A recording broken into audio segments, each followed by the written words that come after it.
நம்மள நிறைய பேரு கண்ணு துடிக்கும் போது வலது கண் துடிச்சா காசு வரும், இடது கண் துடிச்சா அடிபடும், வலது கண் துடிச்சா வீட்டுக்கு விருந்தாளி வருவாங்க, இடது கண் துடிச்சா வெளியூர் போக வேண்டிய சூழ்நிலை வரும். இப்படி எல்லாம் மூட நம்பிக்கையா பேசிட்டு இருப்பாங்க. இதெல்லாம் உண்மை கிடையாதுங்க.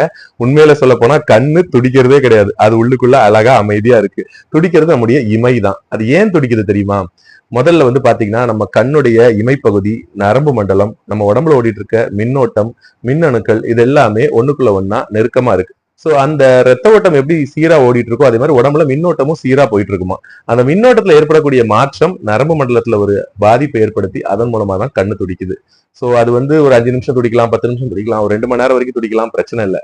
4-5 நாள் தொடர்ந்து துடிச்சா நிச்சயம் பிரச்சனை தான், டாக்டர்கிட்ட போகணும். சோ எதனால இந்த கண் துடிக்குது அப்படின்னு கேட்டீங்கன்னா, நம்ம வந்து ஒழுங்கா தூங்குறது இல்ல, ரொம்ப சோர்வா இருக்கிற நேரம், கண்ணுக்கு ரொம்ப வேலை கொடுக்கறது, கண் ரொம்ப ட்ரை ஆகிறது, இதன் காரணமா தான் இந்த மாதிரியான ஒரு மின்னோட்டத்துல பாதிப்பு ஏற்பட்டு அதை கண்ணை துடிக்க வைக்குதுன்னு சொல்றாங்க. நாம அதை துடிக்கும் போது பணம் வரும் நினைச்சு துடிக்கட்டும் துடிக்கட்டும்னு விட்டுட்டே இருந்தோம்னா அப்புறம் வந்து ரொம்ப பிரச்சனை ஆயிரும். நல்லா கவனிச்சு பாத்தீங்கன்னா கண் மட்டும் இல்ல, சில நேரங்கள் நம்முடைய தொடை, கால், தலையில கூட இந்த மின்னோட்டத்தோட துடிப்பை நம்ம உணர முடியும். இதெல்லாம் அப்பப்ப வந்தா பிரச்சனையே இல்லை.